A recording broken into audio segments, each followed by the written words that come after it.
Z101 y hoy es miércoles. Y los miércoles hablan los cirujanos. Buenos días, doctor Iván Silva. Buenos días, Guillermo. La verdad es que es un gran placer estar aquí en Hablan los Cirujanos, pero hoy va a ser un día en donde vamos a hacer una pequeña pausa con respecto a las cirugías. No vamos a hacer una pequeña pausa con respecto a la cirugía. Vamos a hablar de cirugía, pero desde otra óptica, desde otra perspectiva. Y lo vamos a hacer porque hoy está con nosotros un invitado muy, pero muy especial. Y es el doctor Nelson Rodríguez Monegro, exdirector del Servicio Nacional de Salud. Tú sabes que el Servicio Nacional de Salud fue una creación de la ley 8701 que después de determinado plazo se debía crear este departamento del Servicio Nacional de Salud para optimizar lo que es la salud pública en nuestro país. Y vamos a hablar de muchas cosas, vamos a hablar de todo lo que es la salud desde el punto de vista social, desde el punto de vista preventivo, desde el punto de vista político también. Guillermo, vamos a enfocar la salud pública en nuestro país con nuestro querido invitado y amigo, el doctor Nelson Rodríguez Monegro. Doctor Monegro, bienvenido a la Receta Médica de la Z. Muy bien, muchas gracias y buenos días a ustedes y a los amigos que nos dispensan la gentileza de su atención en cada uno de sus hogares, que son muchos.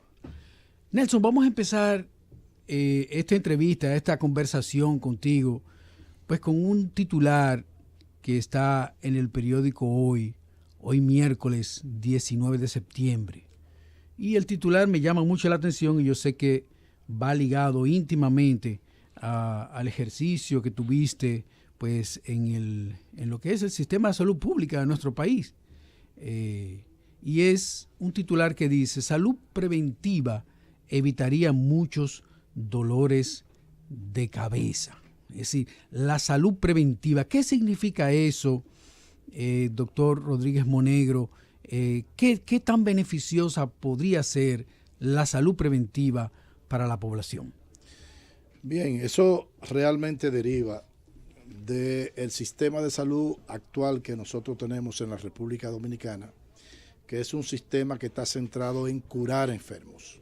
Si ustedes se fijan, la mayoría de las políticas de los financiamientos se van hacia los hospitales. Estamos hablando de reestructuración, de equipamiento, de profesionales del ámbito de la salud especializados y subespecializados. Sin embargo, desde hace mucho tiempo, estamos hablando a inicio de la década de los 70, pues el ministro de Salud de Canadá, Marc Lalonde, sacó a la luz pública un estudio donde señalaba respecto de las causales de la mortalidad, cuáles eran las más importantes. Y él pudo establecer en ese estudio de que los elementos puramente biológicos componen alrededor de un 10%, que el tema del estilo de vida de las personas junto al medio ambiente eran los responsables de más del 60% de los problemas de mortalidad y desde luego de morbilidad. Pero a la vez, él hizo además un estudio que relacionaba la inversión de acuerdo a esas causales que se hacían hasta el momento. Y entonces, siendo los problemas biológicos y puramente de enfermedades causales de alrededor de un 10% de esas mortalidades, pues recibían el 90% del financiamiento de los sistemas de salud. Y entonces, todo lo que tiene que ver con el medio ambiente y el comportamiento de las personas de acuerdo a adquirir elementos básicos de salud que le permitan ser autogestores de su propio estado de salud, era ínfimo. Y que resulta que de ahí en adelante se ha hablado mucho de los famosos determinantes sociales de la salud. Y es que no puede haber salud si usted no tiene una población educada, que maneje los conceptos básicos de salud y ella se autocuide. No puede haber salud si la población no tiene el suministro permanente e intradomiciliario de agua potable. No puede haber salud si no hay un saneamiento básico adecuado. No puede haber salud si no hay un tratamiento y disposición final de desechos sólidos y de aguas servidas, que la gente le llama aguas negras. Entonces, ¿qué es lo que está diciendo ese titular? Pues, como un viejo adagio que dice que más vale precaver que remediar, evidentemente, si usted invierte en promocionar la salud para que la gente pueda adoptar estilos de vida saludable y además tiene inversión en esos determinantes sociales que están ligados a la educación, al medio ambiente, saneamiento básico, etcétera, que acabo de mencionar, pues las posibilidades de enfermarse la gente serían mucho mayor y como consecuencia se preservaría la salud por un lado y el costo de la atención de los enfermos sería mucho menor. De eso se trata. Nelson, a mí me llama mucho la atención porque sigo leyendo el titular y aquí habla pues diríamos como un chequeo especializado que tiene Sedimat, en donde ellos le llaman chequeo ejecutivo. Y con ese chequeo ejecutivo ellos parece que hacen unas clases de pruebas, unas cuantas cosas, y ellos promueven aquí que con ese examen ellos pueden prevenir algunas enfermedades o detectarlas a tiempo y disminuir la morbi y la mortalidad de los afiliados de determinados seguros. ¿Qué tú piensas sobre eso? Bueno, realmente incluso ellos hablan refiriéndose a esa estrategia que tiene montada tanto en la Plaza de Salud como Sedima, como de la estrategia de atención primaria. Eso no es estrategia de atención primaria. Ellos han creado ahí un primer nivel de atención. Con eso no se previene absolutamente nada. Ahora, con eso se puede detectar tempranamente problemas de salud. ¿Por qué? Porque la gente está yendo, se hace un examen, incluso, porque yo me hice ese chequeo. ¿Cómo? Sí, yo me lo hice en una ocasión. Oye, porque este hombre vino duro. Y le hice observaciones en el sentido de que cuando tú llegas, primero te hacen una batería de exámenes. Te hacen una radiografía simple de tórax, te hacen una serie de analíticas biomédicas de sangre, análisis de sangre, como dice la gente. Te hacen una prueba de esfuerzo, te hacen electrocardiograma, te hacen un eco, te hacen una sonografía prostática, en fin, te hacen una serie de procedimientos y análisis sin antes haber hablado contigo. Entonces, posteriormente a que tú tienes todo eso análisis hecho, entonces pasa donde un médico internista.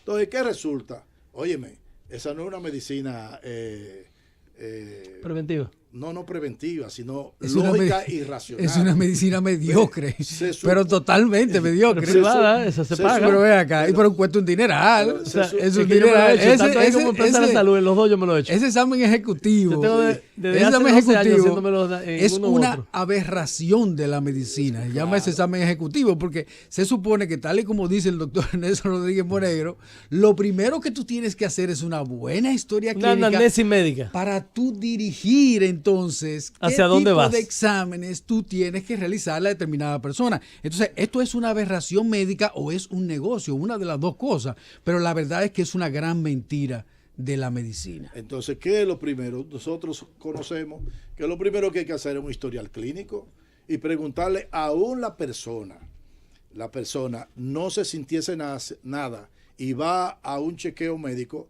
Bueno, tú recuerdas cuando hacíamos la historia clínica, un área de esa historia clínica que se llama revisión por sistema, que no es más que recordarle a la persona que está ante nosotros, pues sistema por sistema, si tiene algún tipo de sintomatología y que no le ha dado importancia y ha pasado desapercibida. Preguntarle, por ejemplo, usted ve bien, usted no tiene problema, usted no con las letras pequeñas, usted, en fin, usted oye bien, no tiene problema. Es decir, sistema por sistema, usted le va preguntando para poder detectar algunas cosas que le pasa desapercibido.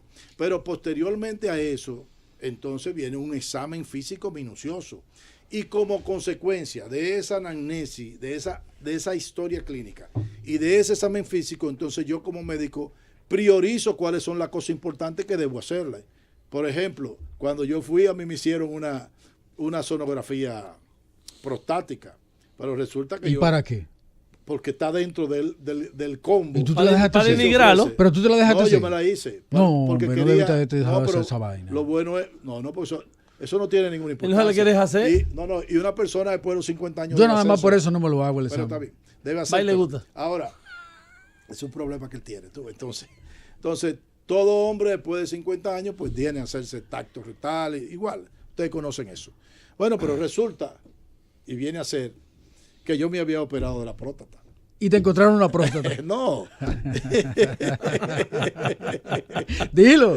No, yo Dilo. estoy diciendo, no me la Que encontraron. encontraron ¿Y qué es lo que hay aquí? No, no Pero si encontraron. te hacen la pregunta, la No la anamnesis, hacen. no la tienen que hacer. Pues tú ves, entonces esos son de los fallos que tiene eso, de modo que yo creo que ese es, digamos, una estrategia que le dicen análisis preventivo ejecutivo, que pudiera detectar tempranamente algún tipo de problema, pero que yo entiendo que de una óptica de medicina bien hecha resulta irracional. Pero sigue aquí el artículo, porque un artículo grande, con unas fotografías aquí de gente importante, neurólogos, Iván. cuestiones, pero una cosa maravillosa. Y sigue por aquí con el turismo médico. Tú sabes que aquí hay una empresa que se llama Hospiten, que es el monopolio del turismo, de la medicina. Claro. Ellos hacen lo que les da la gana en los hoteles de nuestro país. Óyeme bien, lo que les da la gana con los turistas de nuestro país, eso es lo que hace Hospiten. Y cobran también lo que les da la gana. Es un monopolio. Es decir, ¿qué es un monopolio? Los monopolios hacen lo que quieren. Entonces, ellos hablan aquí del turismo médico. ¿Qué tú piensas del turismo médico? Bueno, yo creo que en República Dominicana existe una potencialidad para poder desarrollar eso. Pienso que nosotros hemos alcanzado... ¿Y tú crees que ellos puedan vencer el monopolio de Hospiten? Sí, cómo no. Sí, ahí está el doctor Cambiaso está manejando es decir, aquí ese sector, está haciendo un trabajo decente. En lo que respecta a recursos humanos dentro del ámbito de la salud, tenemos profesionales de primer orden, además de tecnología de punta.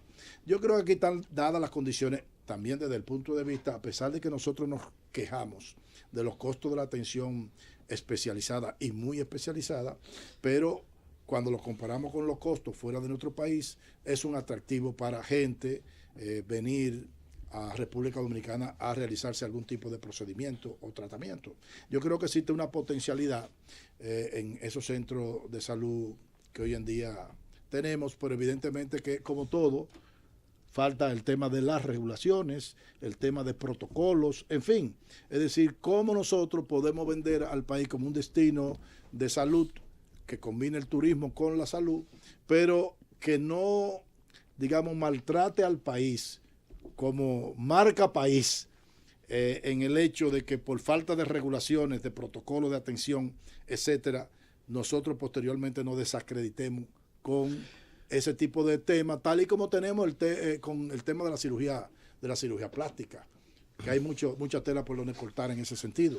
De modo que con el incremento por falta de aplicación de protocolo de muerte, el país tiene hoy una imagen no muy agradable, aunque a pesar de eso siguen viniendo gente a operarse. Nelson, Guillermo, vamos a una pequeña pausa, pero después de la pausa vamos a continuar con este tema del turismo médico también y de cómo Hospiten llegó aquí hace 15 años, 16 años y todas las empresas que habían de turismo las quebró, de medicina turística, las quebró a todas, influenciaron a los directores de los hospitales, metieron clínicas dentro de los hoteles, es decir, metieron clínicas dentro de los hoteles, sacaron a todos los médicos dominicanos de los hoteles y todas las empresas las quebraron y monopolizaron todo lo que es la medicina turística en nuestro país.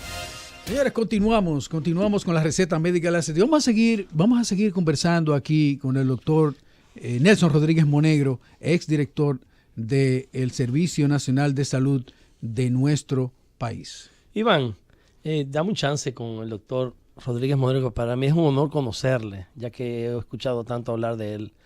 Él hizo una introducción, sobre todo que tú le hiciste una pregunta, y ya he ido hablando del tema, de varios temas tópicos, porque tiene mucho de qué hablar. Pero usted hizo un approach cuando comenzó, que habló de Mark Lalonde en Canadá.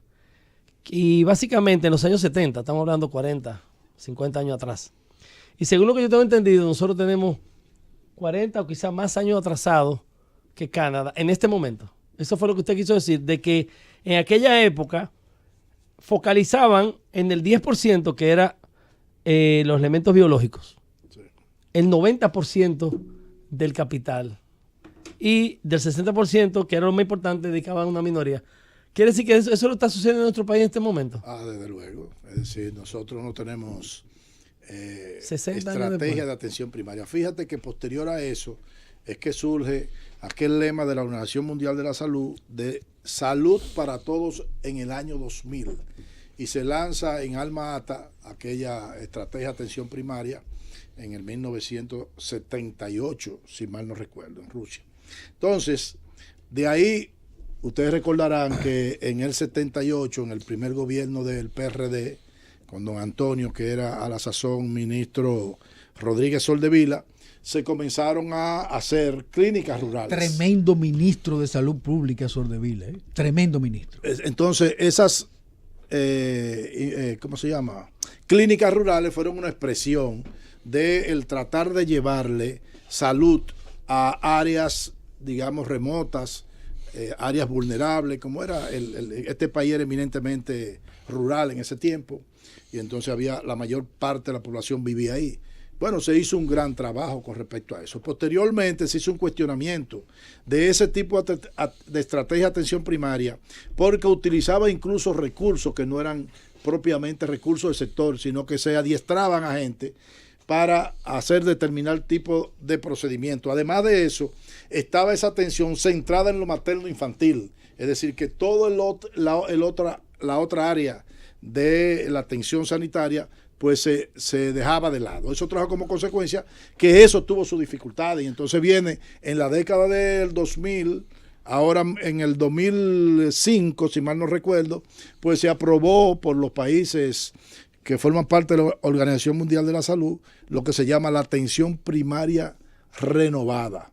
Entonces ahí hay una atención más integral, se incorporan otro tipo de profesionales. Pero lo que quiero llamar la atención con tu pregunta es que en República Dominicana, a pesar de tener definido el modelo de atención que está basado en la estrategia de atención primaria y en lo que se llama las redes integradas de servicios de salud, eso es, tú tienes un primer nivel, digamos que es el rector de la atención de la gente, de la atención individual de la gente, pero que tiene un nivel complementario que es el nivel especializado. De modo que si eso funcionaría adecuadamente, la gente tiene que ir a ese primer nivel. Estamos hablando como una especie que yo le llamo de médico de cabecera. Si ese paciente necesita que lo vea un especialista o su especialista, es el mismo centro de primer nivel de atención que conduce a ese paciente a través de esa red. De modo que cuando lo refiere ya en el sector, en el hospital de que se trate, receptor, conocen que ese paciente va a ir para allá. Segundo, él conoce a qué hora lo van a ver, cuál es el médico y en qué consultorio y a qué hora. Es decir, eso no se da y por eso no funcionamos. Todavía los dispositivos asistenciales que tenemos están desarticulados. Es decir, una unidad de atención primaria, un hospital de segundo nivel municipal, periférico, un provincial o un regional, operan de manera desarticulada y cuando mandan un paciente referido, no saben que ese paciente va para allá y ese paciente va a aventurarse allá. No lo está esperando nadie ni conocen nadie y al final termina yendo ¿por dónde? Por la emergencia. Y eso trae como consecuencia que esos hospitales especializados estén desbordados por problemas de salud que se pueden resolver en un primer nivel de atención. Déjame decirte que durante ese ministerio del doctor Soldevila fue que se aprobó también la ley 8701 y la 4201. Fue ahí en el gobierno de Hipólito Mejía pues que se creó esa iniciativa de transformar todo el sistema de salud de una manera transitoria, es decir, poco a poco, no hacerlo de un solo golpe, sino que era un plan, una reforma progresiva, inteligente, maravillosa, pero que se ha violado. Esta ley es una de las leyes que han violado a casi todos los gobernantes a partir de esa fecha. Todos han violado esta ley y por eso es que nuestro sistema de salud pública pues no progresa. Tenemos una buena ley, tenemos una ley que cubre absolutamente todo, que protege básicamente a los más indefensos y a los más pobres, pero es una ley que nadie quiere respetar, que nadie quiere cumplir. Doctor Rodríguez Monegro, vuelvo otra vez de sus palabras. A ver, ¿por qué esos organismos están desarticulados? Y usted que tiene experiencia, porque ya pasó por ahí, ¿qué usted vio? Usted tiene mucha seguridad, porque habla con seguridad. ¿Qué puede hacerse para que se articulen y podamos tener realmente, porque parece que el modelo está correcto, pero hay muchos obstáculos? Hay que buscar a Félix Sánchez. Hay un para obstáculo que los brinque. Fundamental, que es el que yo siempre he expresado, aún estando en la posición anteriormente. Las soluciones del sistema de salud, como muchas otras en la República Dominicana, son soluciones políticas, no técnicas. Técnicamente está definido aquí todo lo que hay que hacer. Aquí no hay que buscar más, ni asesores, ni consultores, porque todo está diagnosticado y tiene sus propuestas hechas. Propuestas basadas en evidencia científica que han demostrado en otros países que sí dan. Entonces, ¿cuál es el verdadero problema aquí? Es que el sector salud, al igual que el de educación, tiene que despolitizarse.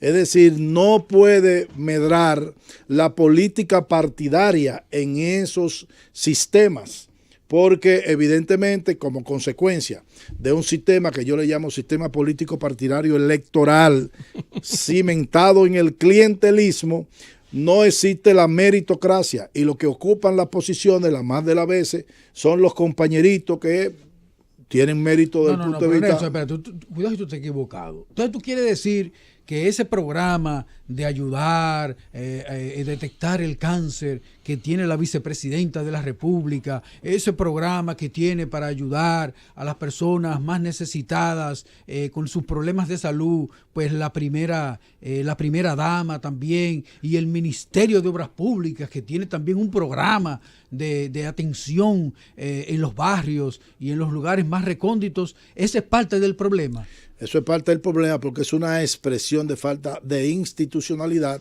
donde lo que debe llevarle a la gente como derecho le llega como favor. Ese es el problema. Es decir, ¿por qué yo tengo que desmembrar los programas que debe tener el Ministerio de Salud Pública o el Servicio Nacional de Salud para que sean llevados a cabo por instituciones, primero, que no son duraderas en el tiempo? Es decir, la vicepresidenta no tiene nada que ver con la salud. Diga, con atender a una gente, una señora que le hacen falta un dinero para una receta, para comprarle una que yo qué. La primera dama no tiene que estar haciendo de operativo de detectar cáncer de mama, ni ninguna, y mucho menos el ministro de Salud Pública, señores, óigame, del ministro de Obras Públicas, señores, diga haciendo operativo odontológico y operativo médico. Óigame, pero qué charlatanería. Todos los ministerios tienen área odontológica. Eso lo discutimos aquí hace rato con este tipo, el que estaba antes en la Asociación Médica, y vino el presidente de la Asociación Odontológica también, y vino Adolfo Rodríguez, que le hicieron un cargo especial, jefe de odontología del Poder Ejecutivo. En todos los ministerios hay un área de odontología, hay un área de medicina. ¿Qué es esto? La existencia de operativo médico es una expresión de que el sistema no funciona. Una de las cosas que nosotros estamos preocupados, hace mucho operativo, por ejemplo, para problemas de tipo oftalmológico, operación de catarata. En la mayoría de los hospitales provinciales existen oftalmólogos nombrados, pero no tienen equipo. Entonces, ¿qué es lo que hay que hacer? Es dotar a todos esos hospitales provinciales, regionales, de los equipos para que esos profesionales puedan... ¿Qué hace un oftalmólogo en un hospital municipal o provincial? Cuestiones de refracción nada más. Si necesita o no necesita lente, quizá operación de un pterygium, de un chalacio, cuestiones menores. Pero una cirugía de catarata que no tiene ningún tipo de complejidad, que tú ves que en un operativo van y operan 50, 60 en 2 días. Entonces, ¿por qué no lo hace? Bueno, no tienen lámpara de hendidura, no tienen esto, no tienen aquello. Entonces, lo que deben tener precisamente es su equipo. Por ejemplo, tú tienes los hospitales regionales que tienen nombrados neurocirujanos. Bueno, donde hay neurocirujanos tiene que haber unidades de cuidado intensivo. Claro. Porque todo paciente que sale de una neurocirugía va a una unidad de cuidado intensivo. Pero tiene que tener las bandejas para que puedan operar. Yo recuerdo el hospital Antonio Musa alquilaba la bandeja.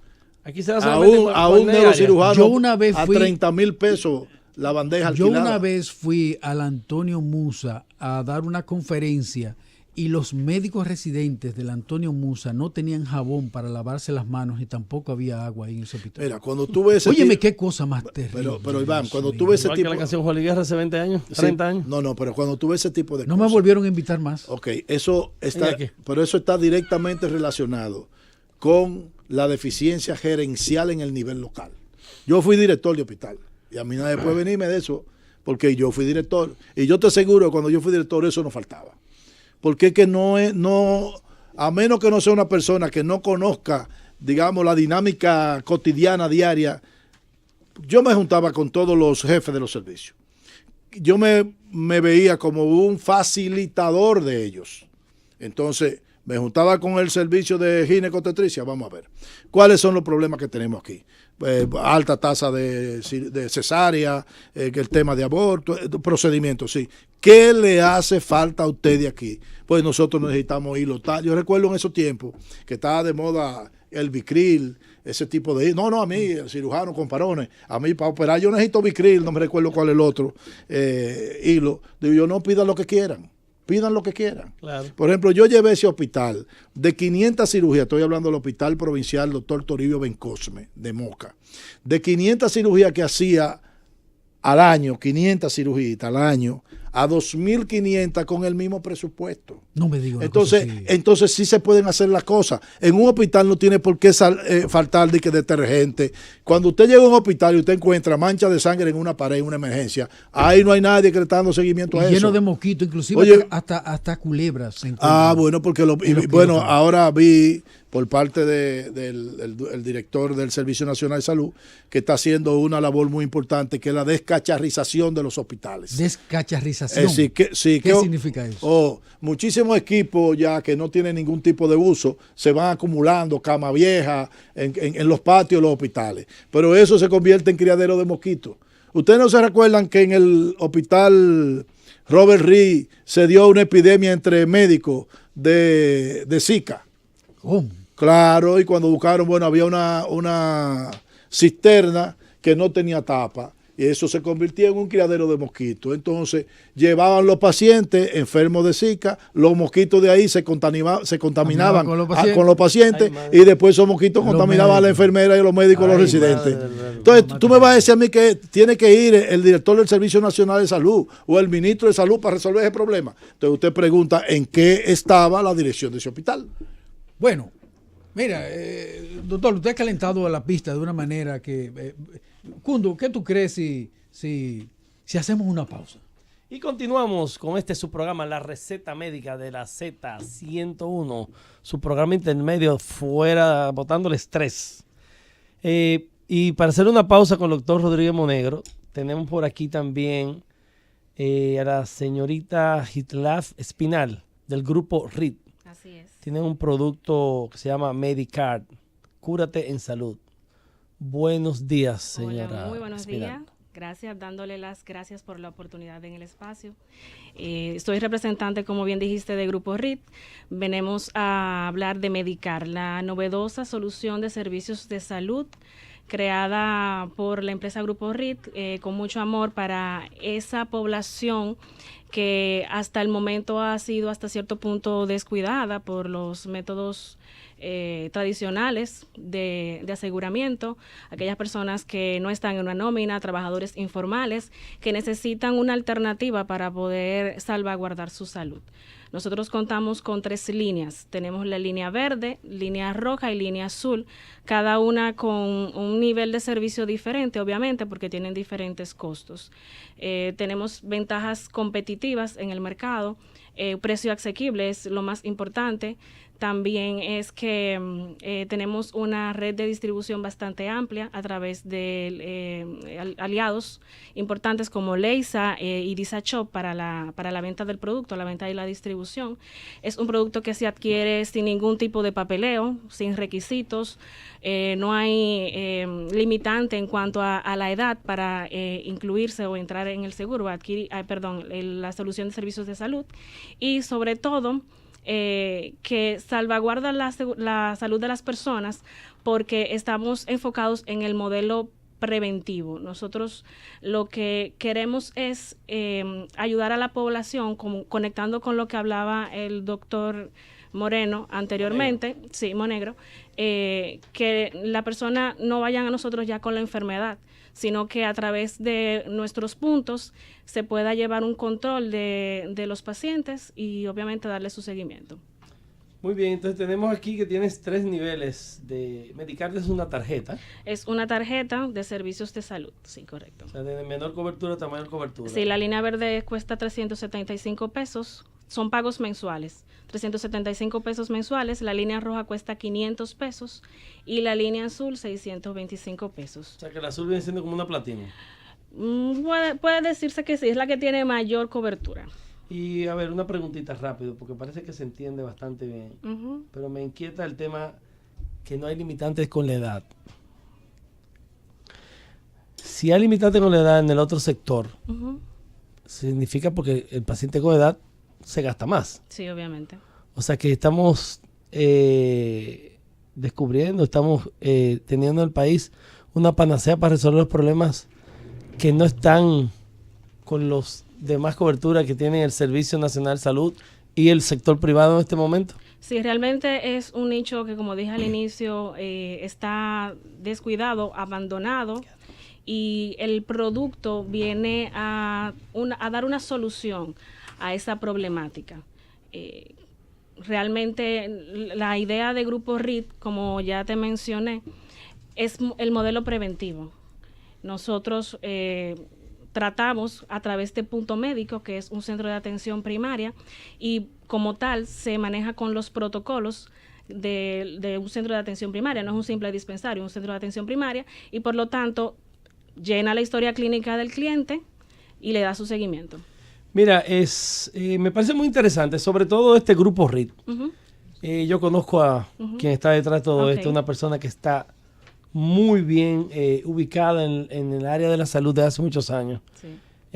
Me encanta el producto, me encanta lo que se siente muy bueno. Y si quieres dar algún teléfono, quieres dar un poquito más de detalle. Quiero destacar que una de las principales ventajas del producto, por lo cual el costo es tan asequible, es que funciona con una red cerrada. Todos los servicios son a través de las empresas del Grupo RI, y te las voy a mencionar. Tenemos la cobertura de odontología a través de Salud Bucal. Correcto. La parte de consultas médicas con Punto Médico, atención prehospitalaria de ambulancia con Promed. También tiene medicina en farmacia, como comúnmente la gente le llama, que es medicina ambulatoria, con el respaldo de Farmacar. La atención oftalmológica, con el respaldo de la Clínica Oftalmológica de Santo Domingo. Realmente es un servicio integral para los dominicanos y para el extranjero, porque se puede adquirir tanto con cédula como con pasaporte. Una pregunta. Claro que sí, doctor. Entonces, estamos hablando de que ustedes operarían como una especie de ARS. No, señor. Nosotros no somos una ARS. Nosotros no estamos regulados por la CISARRIL. La pregunta es cuál es la diferencia. Porque la ARS, la gente se afilia, ya sea a través de una empresa o una institución gubernamental, en el caso de la pública, ¿verdad? Ellas tienen una red de atención y pues, los pacientes afiliados van a esa red pública de atención. Es decir, desde el punto de vista de la funcionabilidad, operan como una ARS. Ahora, la pregunta es, ¿cuál es la diferencia? Bueno, realmente nosotros estamos enfocados en los trabajadores informales. Nosotros no trabajamos con nóminas como tal. Nosotros no trabajamos con nómina, trabajamos con trabajadores informales o personas que simplemente no tienen el poder adquisitivo para adquirir una póliza en un ARS, como usted dice. Bien, le vamos a dar las gracias a la señora Hitlaf Espinal. Creo que tienes un teléfono por aquí. Sí, nosotros tenemos varias formas de contacto. Tenemos nuestra página web, medicar.do. Tenemos el WhatsApp en el 809-948-4449.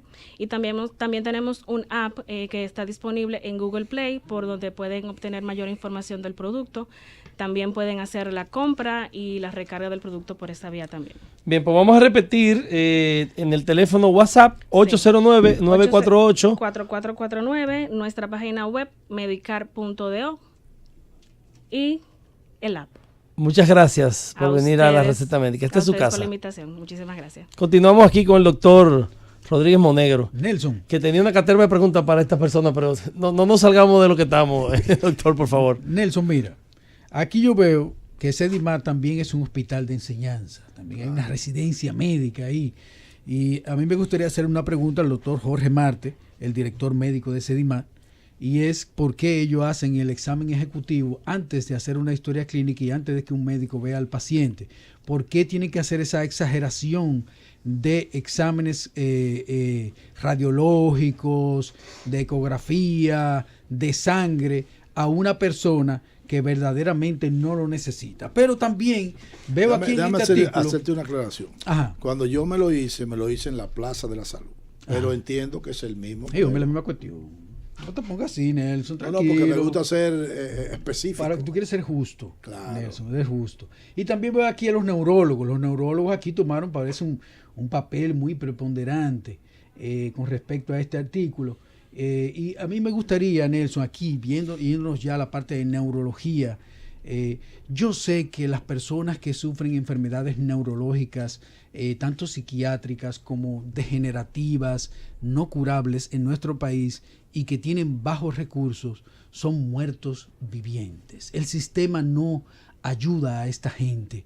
Yo sé que tú viste esto en los hospitales, yo sé que tuviste esta falla tan tremenda en nuestro sistema de salud pública, una persona con esquizofrenia, un joven con esquizofrenia, la familia de este joven que no puede afrontar esta terrible enfermedad, una familia con el padre, la madre con una enfermedad de Alzheimer, que tampoco pueden afrontar este tipo de enfermedades. ¿Qué tú nos podrías decir sobre esto? Mira, la mayoría de las administradoras de riesgo de salud, pues no tienen cobertura para este tipo de problemas de salud.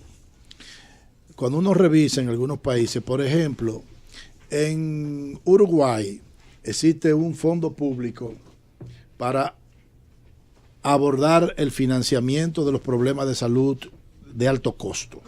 Pero ese fondo está alimentado de un componente de la cápita que se paga por cada uno de los afiliados. Y entonces el Estado, a través del gobierno que lo administra, pues establece una serie de procedimientos y de controles y regulaciones para que esas personas puedan accesar a el financiamiento de su dolencia. Aquí, por ejemplo, tenemos el programa de alto costo que tiene el Ministerio de Salud, donde se benefician alrededor de unas 14 a 15 mil personas, quizás 16 mil personas, y que se invierte en ese programa más de 2.000 millones de pesos al año. ¿Qué resulta? Que ahí vuelve el mismo tema de la falta de institucionalidad y de cómo accesar a esos servicios. Fueron muchas las personas que yo vi que tienen condiciones económicas para financiar ese problema de salud. Sin embargo, se le conseguía por tráfico de influencia, como fuere. Sí, porque el problema de la salud de nuestro país, tal como tú lo dijiste, un problema político. Exactamente. Es un problema político, señores. Entonces, ¿cómo yo le voy a financiar a una persona que tiene condición económica para financiar su problema, cuando le estoy quitando la oportunidad a una persona que realmente no puede hacerlo, a un indigente, a una persona que está por debajo de la línea de la pobreza? Es decir, eso no puede ser. Entonces, yo recuerdo haber hecho una propuesta, es decir, hacer la estimación de qué costaba el seguro de salud público, estamos hablando de SENASA, y la propia privada, qué cuesta realmente en términos de el aporte a la cápita para que puedan ser atendidos esas personas que tienen ese tipo de enfermedades. Posiblemente, con los 2,000 y pico de millones de pesos, se puede cubrir eso. Y la persona, porque estamos aspirando a que haya una seguridad social universal, de que todo dominicano o gente que vive en República Dominicana de manera legal tenga acceso a la seguridad social. Entonces, ¿por qué no pasar esos fondos, por ejemplo, para la institución pública? Estoy hablando del SENASA. Y que esa persona a través del SENASA entonces puedan obtener sus servicios para enfermedades de alto costo. Primero, se fortalece institucionalmente. Segundo, se le quita la discrecionalidad. Tercero, se crean mecanismos para su eficiencia mediante unos controles y regulaciones. Ahora tú me dices, ¿por qué no se hace eso? Si es factible. Por el modelo político que tenemos. Porque al final es una persona que queda altamente agradecida directamente de lo que les tienden la mano de manera selectiva. Yo no entiendo por qué no se cambia ese modelo político de tú coger a los compañeritos de las bases, nombrarlos en los hospitales, nombrarlos en los lugares en donde hay que dar salud de verdad a la gente y no cambiar todo eso, darle una verdadera salud al pueblo, darle una verdadera salud a los más necesitados. Yo creo que se ganaría más desde el punto de vista político. Pero desde luego decir... Yo no entiendo ese modelo. Óyeme, modelo más yo y me brutal. imagino igual que tú. Lo que más voto daría desde el punto de vista político es resolverle los problemas a la gente. Lógico, lo que la gente le está pidiendo, señores. Claro. ¿Qué están pidiendo los dominicanos? Nosotros queremos un buen servicio de salud pública. Eso lo están pidiendo desde hace 50 años los dominicanos. Y que no necesiten, ¿por qué rayo no se le da? Y que no necesiten ningún tipo de intermediación.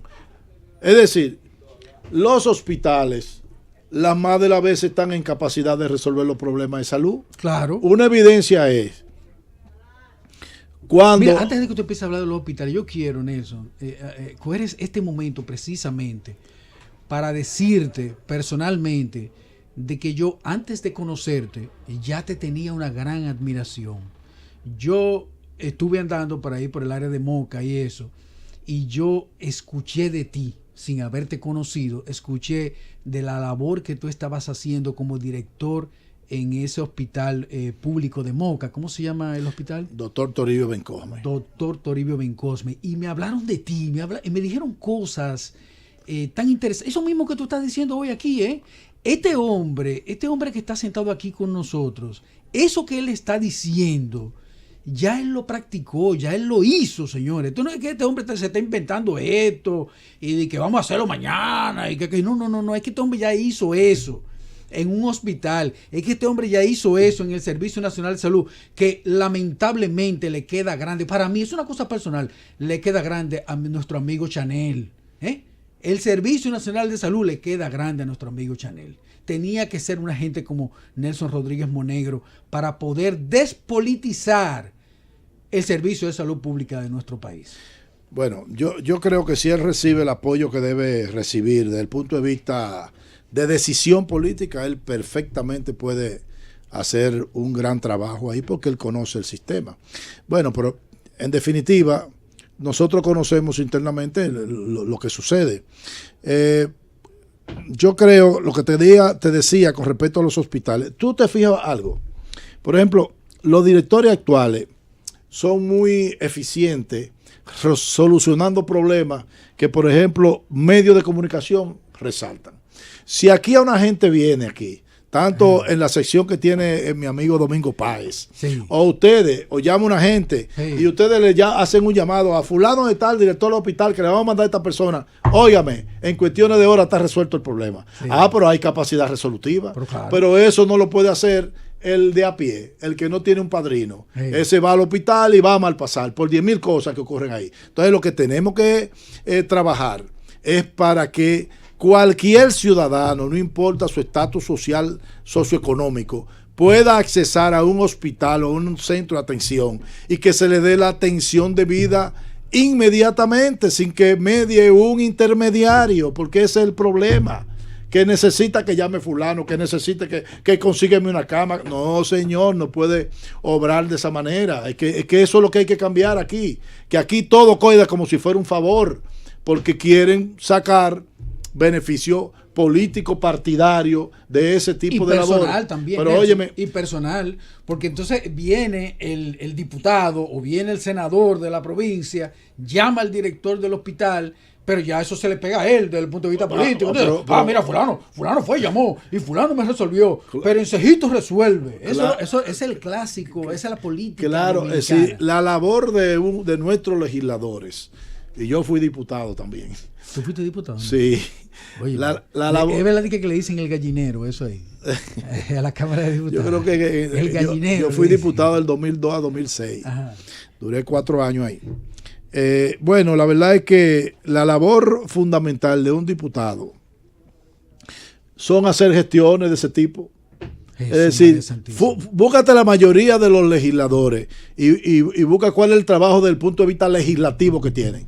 Y yo te aseguro que un grupito muy La pequeño. tarjetica y escrito por atrás, atiéndeme a esta persona, por favor. Exactamente, o Al comunicarse director del con el director del hospital. Mira, tengo un Hey. paciente aquí. Es el tipo de trabajo que hace, buscar empleo. Hey. Es decir, tú lo ves con un sobaco. con 50 folders. Un sobaco gestor de empleo, Hey. que anda con 10,000 folders. Hey. Y ese es el trabajo fundamental. Cuando eso no es lo prioritario. Busca lo que tiene que ver con fiscalización de la ejecución de fondos públicos, De por Dios. que es una labor. De por Dios. O la función puramente legislativa en cuanto a hacer propuestas ¿Y qué diputado o se atreve a modificación hacer de una cosa propuestas. como esa? Ok, entonces esas son las funciones principales. El de representación, yo diría que es lo menor. En Claro. fin, entonces todo aquí está distorsionado. Yo recuerdo una vez que un senador estaba pidiendo un fondo especial porque ellos podrían hacer contenes y cuestiones en los barrios de las provincias. Oye, esas son las funciones de un senador o de un... No, entonces se debate entre eso y terminan su cuatrenio y siguen ahí. Hay gente que tiene fácilmente 5, 6, 7 periodos y ve a buscar realmente su producción desde el punto de vista legislativo, no, Ninguna. inexistente. Entonces son cosas que hay que cambiar. Mira, así mismo ocurre con nuestro presidente, o el presidente de ustedes, porque él no es presidente mío, el presidente de ustedes. Es el presidente de todos los No, dominicanos. no, es el presidente de ustedes. Hasta que él no me arregle a mí los escáneres y me arregle a mí esas elecciones del 2016, él no es presidente mío. Señores, continuamos en la receta médica de la Z y definitivamente estoy de acuerdo contigo, Nelson, de que el problema de la salud pública en nuestro país no es un problema de dinero, no es un problema de presupuesto, no es un problema de nada de eso, es un problema eminentemente político. La política se ha infiltrado como un cáncer dentro del sistema de salud pública y lo corrompe, lo corroe, le quita a los más necesitados para darle a un grupo que se ha estado beneficiando de la muerte de niños, mujeres, ancianos, gente con enfermedades neurológicas degenerativas. Con la muerte de toda esa gente se ha estado beneficiando con miles de millones de pesos. Al igual que el problema también de la energía eléctrica, señores. El problema de la energía eléctrica en nuestro país es un problema eminentemente político. No existe una voluntad política de resolver ninguno de esos dos problemas vitales de nuestra nación. La salud pública y el problema de la electricidad. Pero Nelson, ahora mismo hay una situación en nuestros hospitales con respecto al oxígeno. Tú sabes que el oxígeno es necesario en las unidades de cuidado intensivo, en las unidades de recién nacidos, en los prematuros. Bueno, el oxígeno es algo sumamente vital. Es más, cada cama de un hospital debe tener una cometida de oxígeno para esa persona. Es decir, el oxígeno es vital en un hospital. ¿Qué es lo que está pasando en los hospitales y con el oxígeno para nuestros pacientes? Mira, cuando yo estaba en el Servicio Nacional de Salud, una de las preocupaciones grandes mías fue el tema de el costo que significa para los hospitales el oxígeno. Fíjate, cualquiera de esos hospitales especializados consume más de $1 millón de pesos en oxígeno mensual. $1 millón de pesos en oxígeno solamente. Sí, por ejemplo, el Cabral Ibáez te consume alrededor de 2 millones de pesos al mes. Aquí existen 3 compañías que son las que suministran oxígeno a los hospitales y todavía tienen la forma tradicional de utilización de cilindros de oxígeno. Con el oxígeno pasa algo similar al tema de la electricidad. Ajá. Usted tiene una generación cara, Sí. una producción cara. Sí. Usted tiene problemas con el tema de la distribución. La distribución. Es decir, Sí. hay otro negocito ahí con la distribución. Hay negocio. Usted Ajá. tiene problemas en las redes de distribución que tienen escape. Esa es otra cosa más. hay un que se escape escapa. que se escapa. Igual que pasa con la electricidad. Existía y debe existir en algunos hospitales todavía. Yo recuerdo precisamente el antiguo Morgan, Ajá. que utilizaban los cilindros y parte de un negocito, de una mafia, era retirar cilindros que no estaban terminados, que estaban por la mitad. ¿Tú entiendes lo que yo te estoy diciendo? No me digas cilindros que no se han terminado, los retiran y Sí. vuelven y lo llevan lleno. Y lo llevan lleno. Lo que le han echado la mitad. Lo que ya Entonces había gente se robaban la mitad. que se robaban la mitad. Entonces ha sido un verdadero negocio, mafia, y muy oneroso para el hospital el costo del oxígeno. ¿Qué pasa? Que los hospitales se endeudan con el oxígeno. Ajá. Y al final termina esa deuda haciendo solicitud de pago en el Servicio Nacional de Salud, que no tiene presupuestado el pago de ese oxígeno.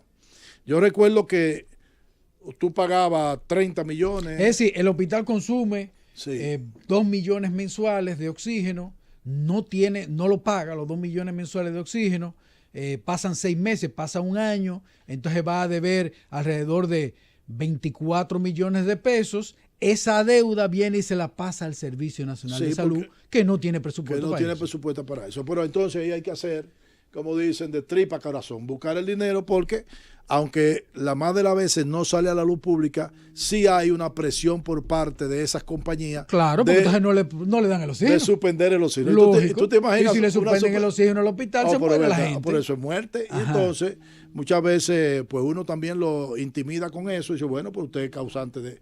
La verdad es que es un problema. Y como consecuencia, por ejemplo, el costo del metro cúbico de oxígeno actualmente anda alrededor de los $5. $5 por metro cúbico. Por metro cúbico de oxígeno.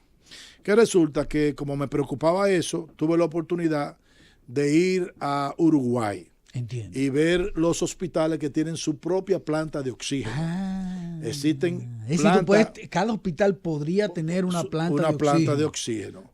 Bueno, actualmente en Uruguay hay 21 hospitales que tienen su propia planta de oxígeno. Claro, porque un hospital que consuma 2 millones mensuales de oxígeno, le es más conveniente tener una planta de oxígeno. Pero déjame decirte esto, cuando yo te hablé del costo. Ajá. Tú sabes, cuando ellos hicieron eso, ellos compraban alrededor de $3 el metro cúbico. Ok. ¿Tú sabes cómo le sale ahora con su propia planta? ¿Cómo le sale? Menos de 25 centavos de dólar el metro Mira, cúbico. muchacho, no relajes. Aquí cuesta $5, cuesta aquí. Cuando eso podría costarle 25 centavos a cada hospital de eso. Menos. Hasta menos de 25 Porque centavos. tú dirás, ¿y por qué todos los hospitales no tienen una planta? Yo muy entiendo sencillo. que sí, que deberían tenerlo. Pero ocurrió lo siguiente, que como consecuencia de que esa compañía no querían perder el mercado, entonces se ajustaron. Ahora hay licitaciones donde se pone el tope de 25 centavos de dólar y la compañía licitan, ganan y le suministran al hospital su oxígeno. ¿A 25 centavos? A 25 o menos centavos de dólar hoy en día. No, entonces, pero tú me estás relajando, muchacho. Así es. Entonces, por ejemplo, si tú tomas al hospital Cabral Ibáez, que consume alrededor de 2 millones de pesos, el costo de una planta para el Cabral Ibáez anda por $1 millón, entre 40 a 45 millones de pesos. Pero ¿qué resulta? La vida media de una planta de oxígeno de esa es de más de 20 años. Oye bien, los hospitales que yo vi tenían entre 9 y 13 años y nunca habían tenido problemas porque es una tecnología muy sencilla. Es decir, se capta el aire medioambiental. Ese aire se comprime, se seca, se filtra y entonces pasa por un dispositivo que separa. Tú sabes que el componente del aire es un 78% nitrógeno, un 21% oxígeno y tiene otros gases como argón, helio, menos de un 1%. Entonces ese dispositivo te separa el nitrógeno del oxígeno. Luego te queda entonces el oxígeno con una concentración entre 93 y 95%. Y de ahí pasa la distribución. Es decir, que es sumamente sencillo y el mantenimiento también es sumamente sencillo. De modo que como consecuencia de eso, pues nosotros hablamos, incluso el propio presidente de la República le dio el visto bueno a eso. Y yo creo que aprovechando la remodelación de los hospitales, incluso con el propio ingeniero Pagán, le decíamos que vamos a aprovechar, vamos a instalar las plantas, sobre todo en los hospitales, porque tiene una ventaja incluso, Iván. ¿Cuál? Y es que se le puede poner una plataforma para llenarle los cilindros a los hospitales pequeños. Mira, no me digas una cosa así. Claro, claro. Oye, es decir, te digo, es un problema, tal y como tú decías al principio en tu exposición, Nelson, es un problema eminentemente político. Hay una cogioca con cada una de las cosas, cada uno de los servicios. Es decir, las cosas que se necesitan para salvarle la vida a los dominicanos en los hospitales se ha convertido en un negocio de un grupito, se hacen multimillonarios con eso, preservan lo que es la mala funcionabilidad, no resuelven ningún problema porque no les interesa resolver ningún problema. Es un asunto eminentemente político. Pero déjame continuar aquí con la gente de Sedimar. Estas son críticas constructivas, Nelson. No vayas a creerte que yo estoy aquí atacando a la gente de Sedimar. Yo respeto mucho todos estos médicos que están aquí, estas personalidades que están aquí. Yo las respeto muchísimo, pero tenemos que hacerle críticas constructivas porque nosotros somos médicos. Y definitivamente aquí hay algunos errores. Bueno, no escuché a los neurólogos qué está sucediendo con las personas de bajos recursos que tienen enfermedades neurológicas y degenerativas, pero también veo aquí la humanización en la atención de pacientes. Yo tuve la oportunidad de recibir servicios allá en Sedimar. Y yo, mi cardióloga, que es la doctora Lidia Soto, me indicó un examen una vaina nueva que hay ahora para el corazón, que chequeate esto, para ver, que yo cuánto. Pero yo no sabía lo que era. Ni me puse a investigar tampoco de qué se trataba la prueba. Yo cogí para allá a hacerme la prueba.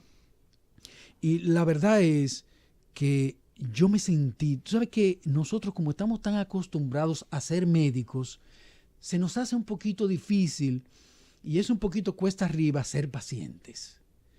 Pero yo no me identifiqué en ningún momento, fui como una persona normal, una persona completamente normal.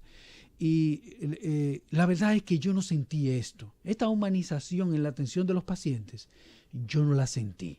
Ahí me atendió un individuo, un técnico, no me explicó absolutamente nada de lo que yo tenía que hacerme, cómo iba a hacer ese examen, si me iban a inyectar algo, si no me lo iban a inyectar, cuánto tiempo yo iba a estar ahí, absolutamente nada. Es más, ese señor ni siquiera me miró a los ojos. Quítese la ropa y acuéstese ahí. Óyeme, esas fueron las únicas palabras que ese individuo utilizó conmigo. Entonces me llama mucho la atención esta partecita de acá de humanización y atención de pacientes. Pero no solamente eso, también la doctora Lidia Soto me indicó un examen, un ecocardiograma para mi corazón. Y entonces, cuando yo llego ahí, también me hacen lo mismo, me quitan la ropa, quítese la ropa, póngase esta bata que está aquí, acuéstese ahí. Y llegó una cardiólogo a hacerme el ecocardiograma. Yo supe que era cardiólogo porque decía en su bata, fulana de tal, cardiólogo. Esa señora, Nelson, óyeme cuánta frialdad, Nelson. Óyeme cuánta frialdad. Qué mal yo me sentí con esa doctora que me hizo ese ecocardiograma en Sedimar, señores. Pero qué cosa tan horrible, como esa mujer me trató a mí. No me miró a los ojos, no dirigió una sola palabra hacia mi persona. óigame bien, ni una sola palabra hacia mi persona, me hizo el ecocardiograma y por ahí mismo se paró y se fue. Entonces me llama mucho la atención en este artículo la famosa humanización en atención de pacientes. Son críticas, Nelson, constructivas. Pero, yo Iván, no quiero que tomen esto a mal, no lo quiero que lo tomen a mal, sino una cosa constructiva y que ellos sepan que tienen que revisar alguna de sus cosas allá en Sedimá, alguno de sus servicios. Pero, Iván, no son ellos. Tú sabes que eso es importante, que el médico sea paciente en un momento determinado para que pueda sentir esa frialdad que tú sentiste en el trato. Es decir, eso es como que te clavan una puñalada en el pecho. Pues eso es lo que sufren los pacientes eso es como nuestros. Una puñalada en el pero pecho, no solamente en esa institución, en cualquier hospital público, en cualquier clínica privada, que la gente va, incluso, pues eso es la queja diaria de todos los pacientes, es decir, la forma cada vez somos menos humanos los médicos. Pero claro, hay médicos que tú le llegas a su consultorio y ni te miran a la cara y se la pasan con una computadora o se la pasan chateando en el celular, señores. Bien, hasta ese punto la persona hablándole no le pone atención, así es, no le pone atención. Y se hace historia clínica hoy. ¿Y quién hace historia clínica? Y se hace un examen físico completo al paciente. Yo la hago. Bueno, pero yo creo que soy el único. Son excepcionales. Yo creo que soy el único. Son excepcionales. Es más, mira, vamos a recibir llamadas, Nelson, aquí de la gente, para que la gente diga lo que le dé la gana. Aquí en la receta médica, aquí todo el mundo dice lo que le da la gana en la receta médica. Digan lo que usted quiere, lo que ustedes quieran. Sí, buenas. Adelante. Buenos días, doctor. Sí. En realidad es cierto lo que usted dice. Yo hice atención primaria por 36 años y yo tenía muy pendiente hacer mi examen físico y preguntarle al paciente cómo se siente. Bueno, soy la anfitriona del paciente en atención primaria. Pero cuando voy a donde un médico, un nuevo ginecólogo que escogí, que me dijeron que era muy bueno, un lugar muy importante de este país, no me miró su computadora y yo no le dije que era médico. Y después salí de ahí y dije, no vuelvo más donde ese doctor. Y en el mismo lugar busqué una doctora y esa me encantó y me quedé con ella, ¿ok? Buenos días. Gracias, doctora, por esa intervención tan maravillosa. Adelante. Sí, buenas. Como la cosita esa que le ponen. Sí, díganos. Buenas. Hola, buenas. Bueno, pues yo debo de decirle que la gente de Sedimar van a tener que revisarse, porque yo fui también una persona que recibió atención médica, 3 médicos diferentes, y los 3 me trataron igual de mal. Ni me miraron, ni me preguntaron cómo estaba, ni nada. Eso es Gracias por su crítica tan constructiva. Gracias. Adelante. Aló. Sí. Mi llamada es para felicitar al señor Rodríguez Monegro, porque gracias a lo que él está haciendo, está llevando conciencia a la población para ver si se acaba esta mafia en los hospitales. Felicidades, doctor. Sí, buenas. Adelante. Buenas, hola, doctores. Doctor, yo sí fui una vez a Sedimar y realmente me dieron una atención muy humanitaria, para ser justo, quise llamar. Quizás algún personal no tienen esa actitud, pero quizás algunos sí. Gracias por su intervención. Es una crítica constructiva a lo que estamos haciendo. Lo que queremos es que mejore, ¿no? No es que es malo el servicio, ni mucho menos, pero tiene que mejorar. Hay muchas cositas que ellos tienen que trabajarlas y que tienen que mejorar. Sí, buenas. Buenos días. Óigame, doctor, yo no me explico para qué sirve la tecnología. Uno va a un médico y uno tiene que ir en la mente, imagínese yo con 69 años, uno tiene que llevar en la mente todo lo que le han hecho y le han recomendado, inclusive los estudios que le han hecho, porque no tienen una computadora como lo tienen en la Plaza de la Salud, porque hay que decir la verdad. Y usted le dice el nombre y la buscan ahí le sale, señor, mire, hasta el último lunar que uno tiene. Pero en los otros hospitales no es así. Mire, Marcelino Velo es un hospital excelente. Pero usted tiene que tener en la mente todo lo que le han dicho y yo considero que eso no es así, porque ¿para qué está la tecnología? Yo quiero que a mí me expliquen eso. Es que en el hospital, ellos tenían el Marcelino, pero ellos decidieron quitarla, no sé por qué. Entonces yo... Excelente su intervención, muy buena crítica constructiva. Estamos haciéndole críticas constructivas aquí a todos los hospitales y al sistema de salud. Y ya la conclusión de este programa, señores, yo quiero que ustedes la guarden en su mente. Y es una conclusión muy sencilla. Nuestro sistema de salud pública no funciona porque la política partidaria, la política personal de dirigentes políticos ha corrompido el sistema de salud y lo ha destruido completamente. El sistema de salud de nuestro país está completamente colapsado por la política. ¿Sí, buenas? Buenas. Sí. Yo estoy 100% de acuerdo con usted. Yo a Sedimar es que yo voy a examinarme de todo, y me encanta ir a Sedimar, pero los médicos de 100 uno te trata con agrado. Yo fui con un dolor en la columna porque tengo en la región lumbar, tengo una hernia, y fui a chequearme con un doctor y él ni me miró, lo único que me mandó a hacer un estudio. Sin embargo, yo fui donde otro médico, ese hombre me examinó desde las uñas de los pies hasta la cabeza y me dijo lo que yo tenía que hacer. Gracias por su intervención, mi señora. Sí, buenas. Sí, buenas. Adelante. Felicidades por su programa. Doctor, mire, yo estuve en Sedimar y yo tengo un seguro humano y yo caigo en el plan básico. Y yo tuve una emergencia y como yo no caí en el plan, es decir, en el básico, ellos me dijeron que yo tenía que depositar 50,000 pesos para ingresarme, que fue en cosa de menos de 24 horas me cobraron allí. Y tuvimos que hacer hasta gestiones de buscar prestado porque yo, verdad, tuve la necesidad de que me tenían que chequear y observarme. Pero mira, si yo no ponía eso, me dijeron que no, que me tenía que ir. Y así. Mira, Nelson, en el próximo programa que tú vengas, vamos a hablar sobre eso. Vamos a hablar cómo estos hospitales que están hechos prácticamente con el dinero del pueblo, hoy el pueblo no tiene derecho a utilizarlo. Vamos a hablar de todo eso. Vamos a hablar esa es una parte importante. De la génesis o el origen de la deshumanización, cómo el médico a través del tiempo se ha venido transformando y ha caído. Desde luego hay excepciones, hay médicos que hoy en día, fíjate que lo señalaron, médicos que atienden con agrado, examinan a la persona. Con profesionalidad. Exactamente. Sí, los hay. No son la mayoría. Y ahí en Sedimar los hay. Y vamos a tratar ese tema. tema. Hay otros que no, Yo voy a estar aquí una vez al mes. Así es. Un miércoles. Nelson. ¿Cuál miércoles que usted prefiere? El que tú quieras, Nelson. Para mí es un verdadero placer tenerte por acá y compartir este momento de 1 hora y media de la receta médica. Cundo, será hasta mañana.